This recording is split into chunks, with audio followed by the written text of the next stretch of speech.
Oh, my man Lonnie. Unmute yourself, Lonnie. Okay, this. What's up, Lonnie? Yeah, okay, how you doing? Doing good, buddy. I'm working hard in this recruiting class and whatever uh, with the disadvantages now in terms of how Kentucky has to recruit. That being not being able to get face-to-face contact with these young men, get them on campus and show them around, show them what you have to offer. The new coaches the one that's come aboard, I guess another come aboard pretty soon. How important is it, and do you get involved with their recruiting techniques and how how they can help the program in recruiting? So you saying, Lonnie, about the new coaches, do I get involved with them, tell them how to recruit? Was that, I didn't understand this question. Just answer how hard it is to recruit without seeing face to face. Oh, no, well, with this 21 class. No, do you get involved in their ability to recruit? So, What do you say? Lonnie, say it one more time. You like breaking up.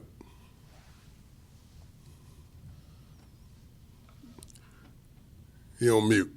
I got him. would not have it faced. Oh, yes. Oh, I heard you. I heard the question. Hey, so Lonnie, yes, to answer your question, it was kind of difficult this year.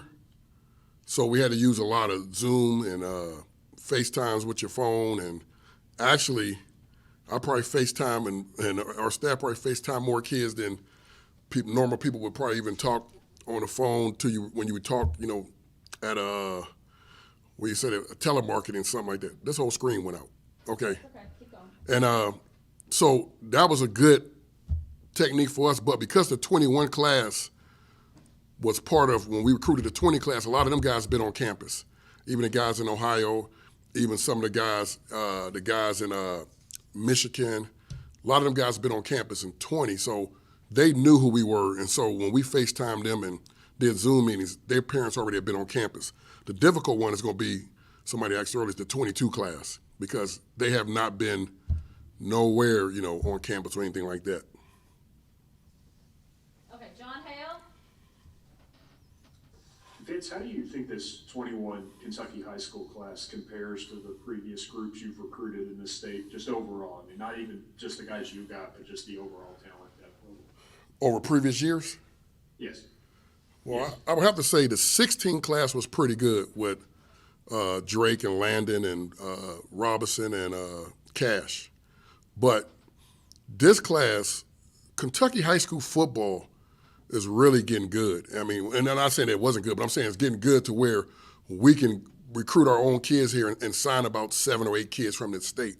I think the athletes are more better, and that's probably only been like 5 years, but take a kid like Jagger Burton, he's an old lineman, but probably runs under probably a 4.7, 4.8. Got the Kale Crowder's probably runs, I know he runs a 4.28, 4.32. So if I had to rank them, I'll say the 16 class because of what them guys did. We went to 4 straight bowls. So it's yet to be determined with this 21 class, but it was guys that we needed to get, along with the tight end and the running back. And, probably like, I'll say 7 of them guys was a very need to get, and a lot of other Power 5 schools really wanted them guys. Josh Moore. Ask Mark about this, and I know you spent a lot of time working Kentucky and maybe 8 into your Ohio time. I guess, are you concerned at all? I assume you're not concerned at all about that, letting go of that leash a little bit though up there. I'm coming back. Here's what you got to understand, Josh. What happened was we did so well in Ohio that some of the guys Ohio State kind of slow played in the years. They immediately jumped on them guys like early. And then when you see how good Cincinnati doing.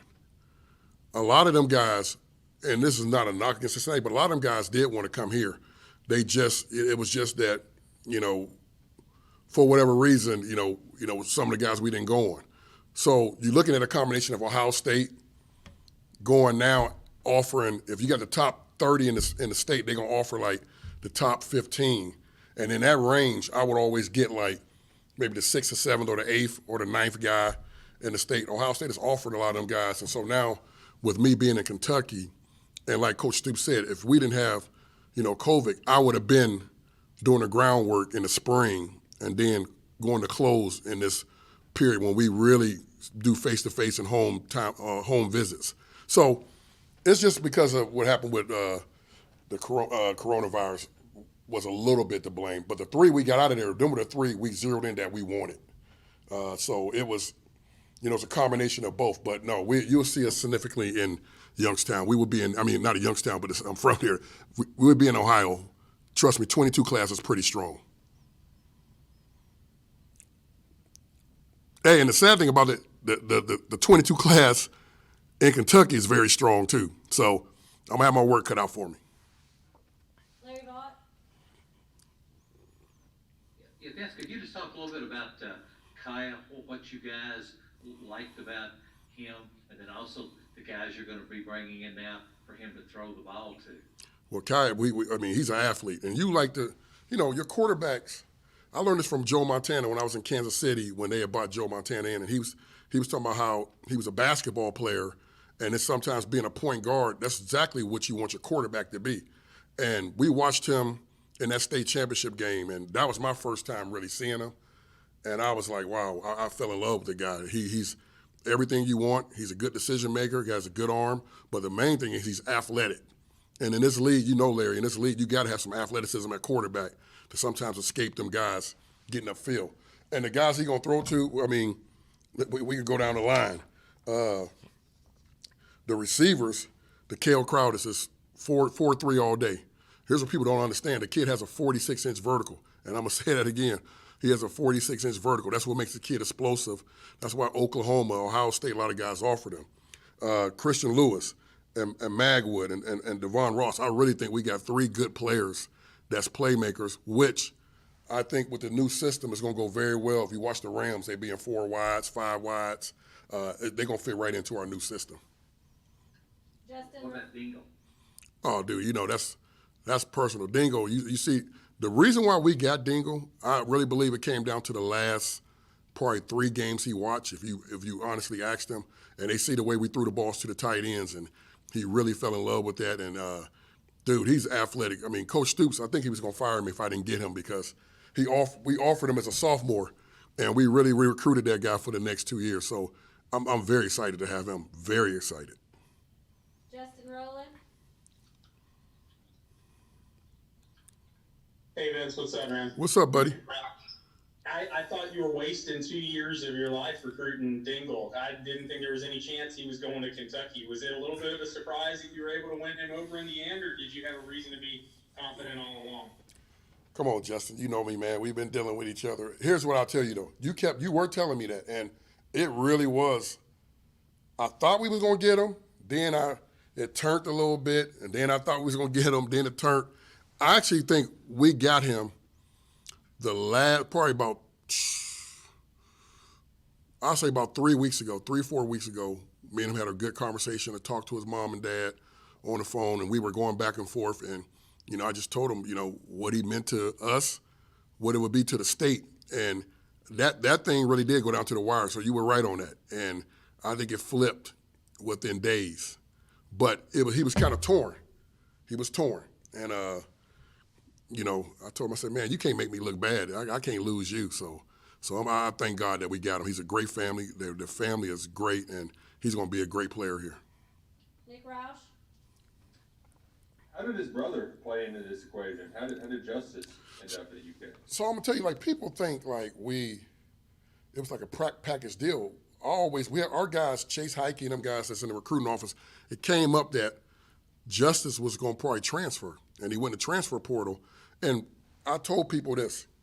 He was a part of the old staff where he was an outside linebacker. New staff comes in, they go to a 4-3, they move him to a down lineman. We had a need. If we didn't get Jordan Dingle, we still was recruiting Justice. And it just so happened, a little magic here and there. We just worked it out together, and it was a, package deal. But we are you get an older guy coming in with some experience, with a great work ethic, and he kind of reminds me, just talking to him, he kind of reminds me of Josh Pascal, like the same type of personality. So if he can be like that, that's going to be a big boost for our defense. Derek Terry.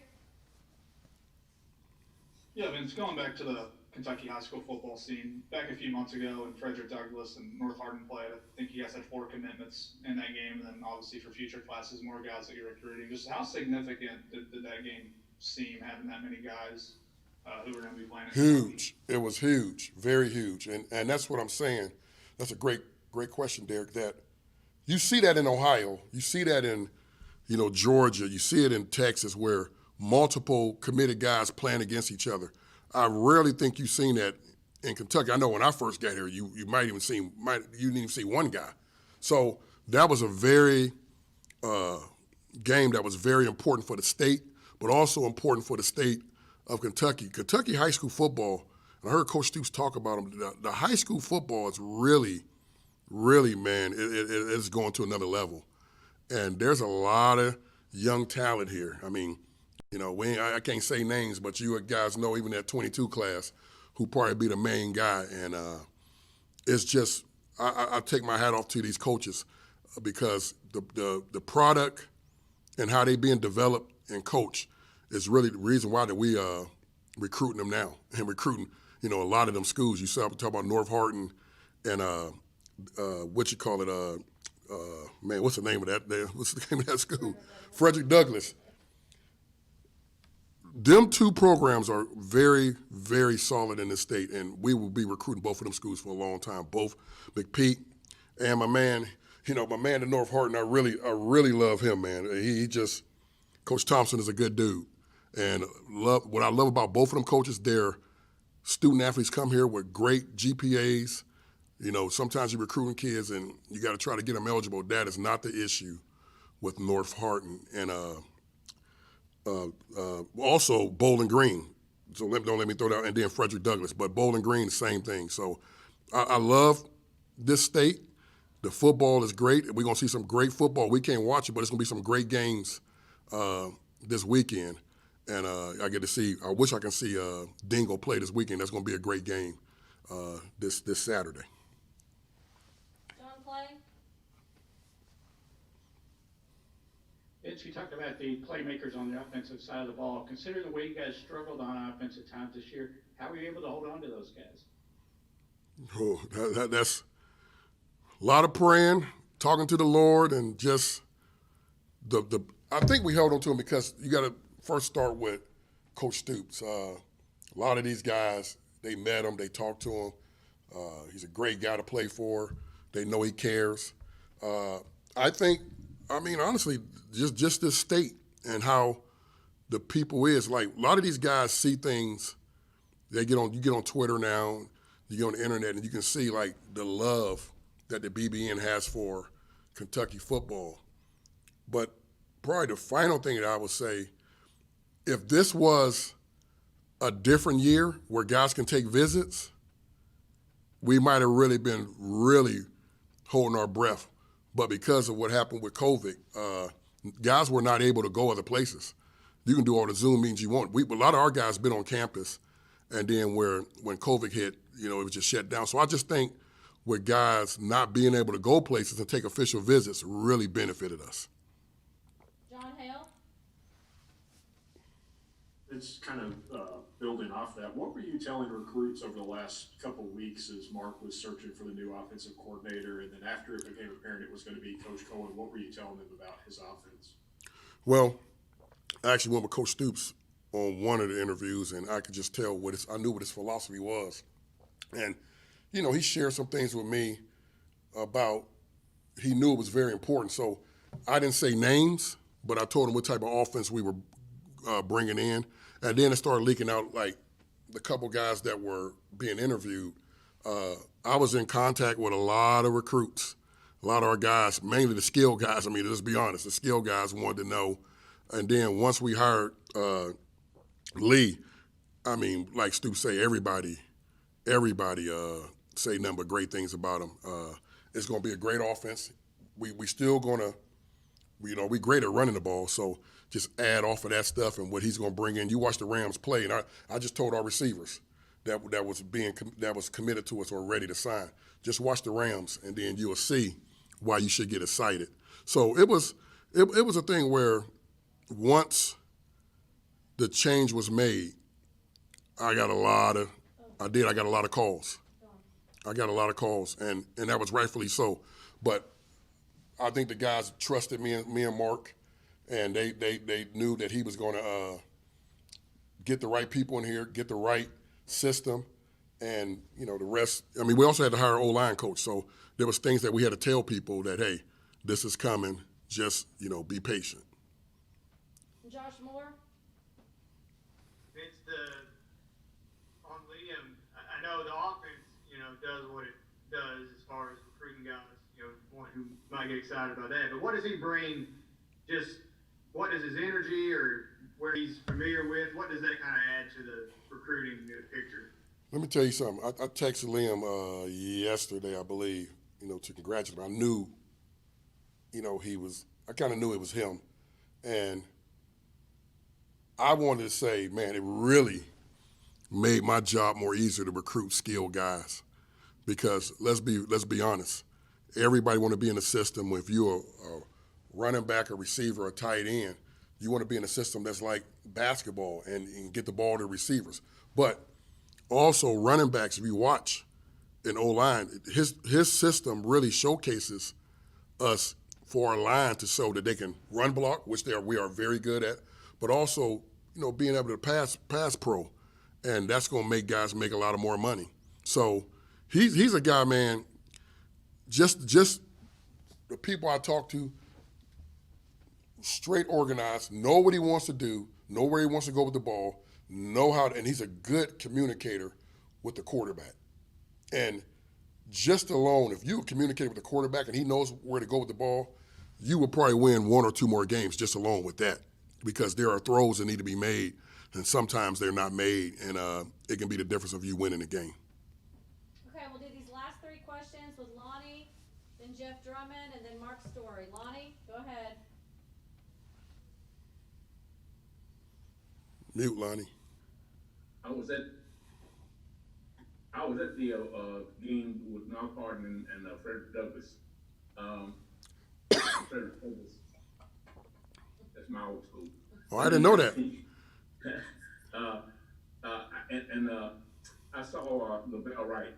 Mm-hmm. And I was very, very impressed with the physicality of this young man, how he breaks tackles and makes people miss, and also he can run over people and around people, so to speak. Based on what UK's ability has been in developing running backs, talk about Lavelle Wright and what he brings to the program. Lavelle Wright is one of the greatest young men that I've met, and I've recruited a lot of guys, and a lot of them guys are good kids. He's a 3.8 student. He really loves God. A young guy like that, he loves God. He's a leader. And I was so happy to see him on that stage, because I think people they didn't really know about him. And I said, man, Lavelle told me the night before, he said, Coach, they gonna know who I am. And he said, I'm gonna be the reason why we win this game tomorrow. I watched Lavelle when I went to watch Oxidine his junior year, and I text Coach Stoops and Coach Grant and say, listen, I just watched the back. It kind of reminded me. We always say Benny, but it kind of reminded me of Benny and Chris Rodriguez type. Very tough, catch out the backfield, pick up the blitz, but get them tough yards. And he's going to be one of them guys. He came to camp. I'll never forget, he drove up here by himself, came to camp, and earned a scholarship when he already had offers from other places. That tells you a lot about a kid. I'm telling you, the Big Blue Nation really going to love this kid. He's going to be involved in a lot of stuff off the field, but he's exactly what you want in a young man. Very smart kid, and I'm telling you, it's an honor and a blessing to get him. Jeff Drummond. Hey, Vince, you were asked about the Ohio guys or back there up earlier, but you did get a couple of them. Yeah. That are those prototype Buckeye State offensive linemen that John Sharman has had a lot of success with, and just curious about what role he had in identifying those guys early and helping them become Wildcats. Man, you about to make me get emotional because, you know, I think about my guy every day. And, yeah. So he's a guy, when we start looking at recruits, he's a guy. Hold on. Man, that caught me off guard. I'm sorry. Coach Schlarman is a guy that knew how to identify linemen. I mean, we are getting debates, and man, we are getting debates, and he'd tell me, he said, "Big dog, that's the guy."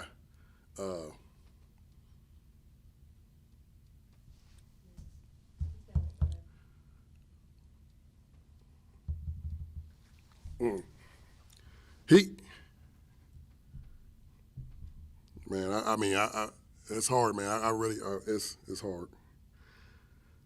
He has identified all the guys, the linemen we brought in. I never would offer a guy without his approval.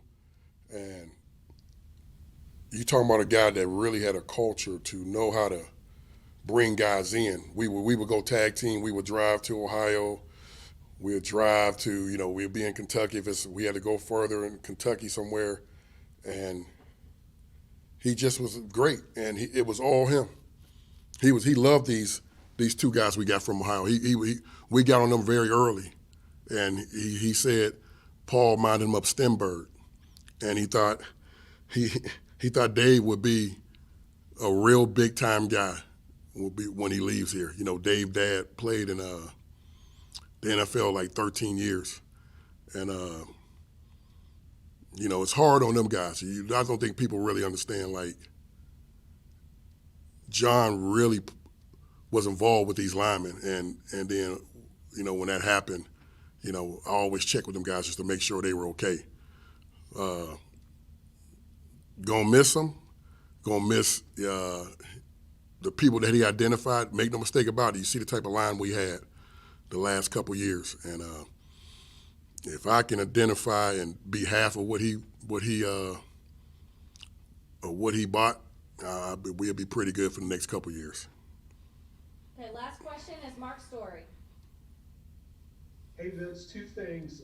How big was John Summerall, the success he had in Georgia and a little bit in Alabama to this class? And who's your under the radar guy? You usually on this day give us somebody that's not getting enough attention, you think, in the class. So who is that this year? First, John Summerall I'm telling you, John Summerall is a good recruiter. He gives me a run for my money. Like, he really, like, John, I can see John coming in my home and recruiting my son and us fall in love with him. Say, hey, you're gonna play for this guy. He's a very personal guy. He can adapt to any situation. He don't see color. He don't see economic status. He's just a guy. He's a good guy, and it's not surprising to me the guys that he signed and down south and really went into them states and got them guys. He's kind of like a people guy. I got a buddy here, John Sessions Wall, called me the people champ. I said John might be giving me a run for that because he's just a guy, man, that I even like being around. Meaning, like, if my kids were younger, they'd go play for him. So, and then, what was the other question? Sleeper. Oh, the sleeper. Yes. I'm telling you who I think is going to be a sleeper in this class, and I think it's going to be. I got two guys. I'll say, because they might say, "Oh, you just saying it because he's your guy," but I'm gonna tell you, Jamarius, is I'm saying that right, Slack? Jamarius Deacons. He's 6'6" and a half, 275, 83-inch wingspan, runs a 4.7, low 4.7. He's gonna be a guy that I think, like that SEC type body and athleticism. I think him, and then I think Devontae Ross people starting to see him, but I think he's going to be. He can actually contribute. I think early. I think he's going to be a really good player. We all know the guys at the top of the class. You know, DeKale, Jagger, all them guys, Chauncey. But I think them two guys you're going to be talking about. I really do. I do. All right, thank you guys so much. I'll be back in touch with you on our next media availability. Thank you. Thank you, guys. Oh, man, he caught me off guard on that. I don't know what.